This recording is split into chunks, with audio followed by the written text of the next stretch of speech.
wharves and boats, eh? Everybody thinks they're a sailor.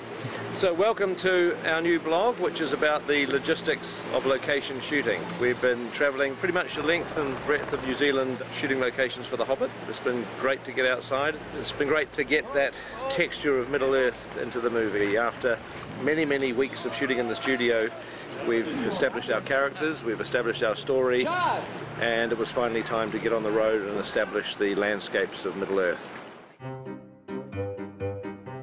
So we're currently moving about 500 crew for main unit to Hamilton, and then about 200 second unit crew to various parts of the country. We like to call it the biggest logistical move in cinematic history. Just because of the size of the fleet, close to 140 vehicles. As you can see, we're moving around a huge surface. I think everyone is secretly scared but quietly excited. The main reason for going on location on the project is to capture the scenic beauty of New Zealand. Peter's often said one of the things that won the fans over so much in the Lord of the Rings series was the unbelievable vistas and scenics because they were so magnificent. People are really excited about getting outside and taking this on the road. These are our changes for main unit crew, so this is how big we actually are. We're probably over 500. Everybody has to be in the right vehicle at the right time, they have to travel to the right place, they have to have rooms to be able to sleep in. I can't begin to imagine the logistics involved with shifting the crew, the cast, the equipment that we have on The Hobbit. It's pretty mind-blowing. You have to take everything with you to produce the films. We're having to provide our own electricity, areas to cook food, areas for people to sit down and eat. You've got to provide water, the bathrooms and the toilets that people need. You have to have weather cover, heat when it's cold, and you've got to provide cooling when it's hot. The daunting aspect of that is it's all got to get into trucks, it's all got to be on wheels, and it's all got to be ready to roll. We're about to try and cram all of this, and all of that, all of this, some of that, most of this, all these trucks, most of these people, but not that scissor lift up there that stays, are going to go into some of these trucks. These guys here are going to go into these trucks too. Nice one. No cell phone laws here, man. One of our biggest challenges on the production is actually shooting all the locations in one hit for both main unit and second unit. And you can certainly start there. We're away for about 7.5 weeks if the weather holds up, so we're basically praying that every spot we go to in the country is sunny and beautiful. First location is Matterhorn, up in Old Hobbiton, so returning back to the first spot from Lord of the Rings, which is pretty exciting. Fantastic job, and we're out here at 4 o'clock in the morning. And as you can see, we're totally under control.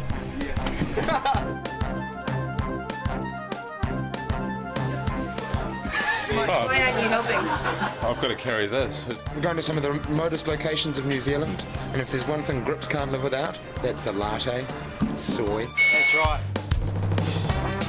We're getting ready to go away, and so far we haven't packed anything. And tomorrow is our last day with 30-odd Hobbits doing a big scene against green screen for Hobbiton. This is my Louis Hobbit, my Sonny Hobbit. So we need the largest team on, because we've also got to try and pack.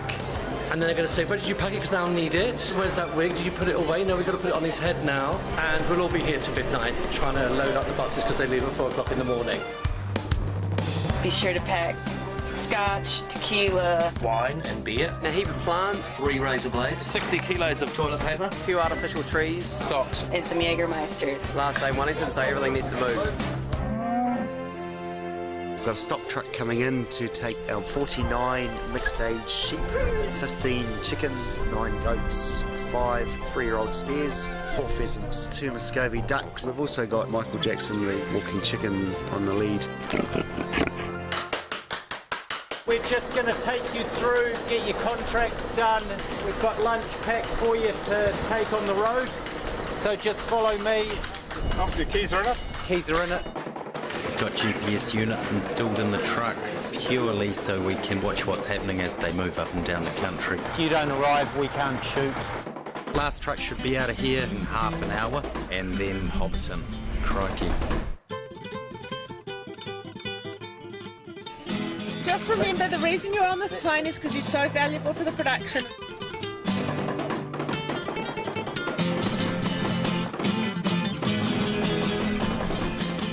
Our main unit had over 100 units on wheels that were travelling to the first location. That was quite a feat in itself, just having that amount of drivers on the road.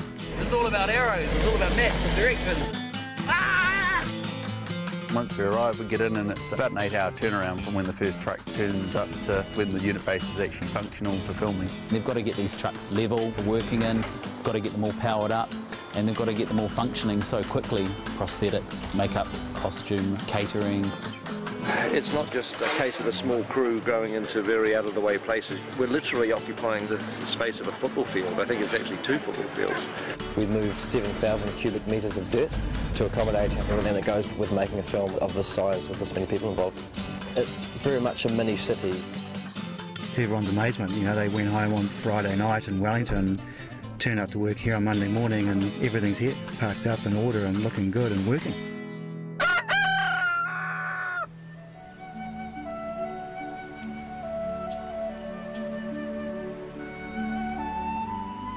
It's okay. Rough day at the office today, Mom. So after 110 days in the studio, we finally make it out into the sunshine. But I tell you what, Hobbiton is looking fantastic. The art department and the greens department have been working on it for nearly 2 years. The grasses have grown, the flowers are out, the plastic ones have even bloomed. It's weird when you come back to a place that you literally thought you would never see again. This is a great spot.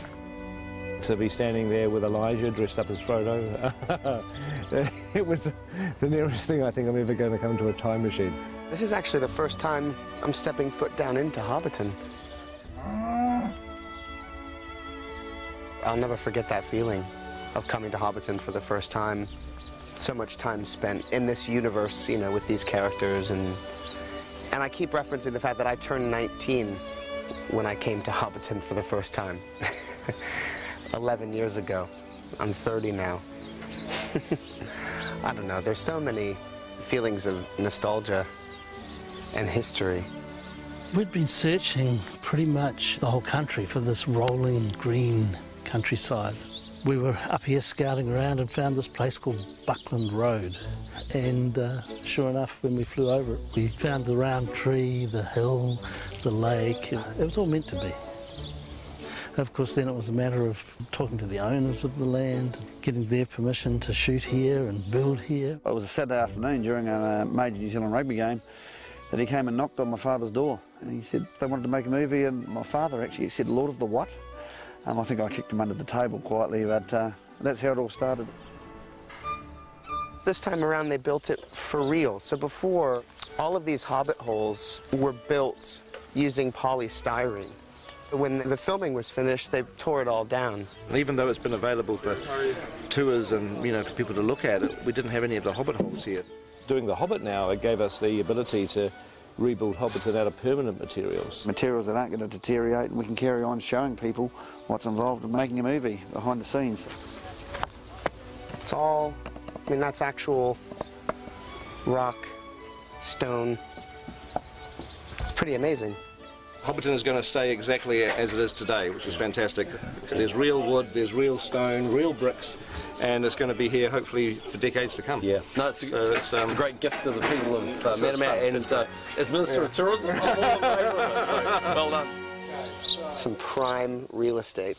I'll get you two, I'll get Tate and Hobbits. Oh, Jordan. Hello. Hello. Hello. You guys having a good day? Yeah, it's good. How are those feet treating you? Yeah, they're okay. Are they? When you're at Hobbiton, you forget that you're on a film set. Seeing it like this kind of living model village is just extraordinary, and you just totally believe this place exists. And that's because it does. Maybe I've smoked a little bit too much of this now. It's an authentic village. It's 100% 360 degree, look wherever you like, little Hobbit village. You can imagine just being a Hobbit in this environment and get up and have a cup of tea on the doorstep and listen to the birds and the frogs, and children running around, or go to the market, buy a big bottle of beer and drink it. I'm loving it. You're not really designing a film set, you're trying to put yourself in the mindset of a Hobbit and figuring out, well, where would you like your house to be? There were 44 personalised Hobbit holes, and each Hobbit hole has the different little details depending on their location. It's kind of amazing, the door's actually open. Hello? Hello? No, nobody home at the moment. They must be at the market. Welcome to the set of The Hobbit. So how did you get involved in this? My 4 daughters auditioned and they all missed out. And I got in. So I wasn't a popular father at that point. You guys are up for stealing, aren't you? Yeah. Oh, hell yeah, good. Big bad hobbits. Check this out. Oh yeah. So I'd like to get a nice comb over. Is this going to be in the movie? Yeah, we can cut that. That's fantastic. We've got that. So we've just finished our first week on location. But, you know, I just wish I could move into one of these hobbit holes. I mean, this would be an absolutely idyllic place to live. It really would. This is the sort of place that I would very happily retire to. In fact, might think about it tonight or the next day. It would be good retiring here. That would be quite nice.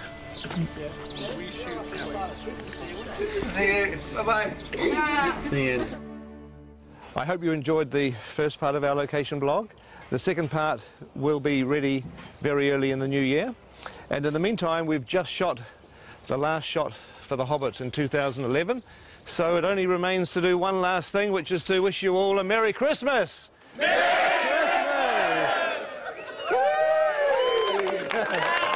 Champagne! Very good.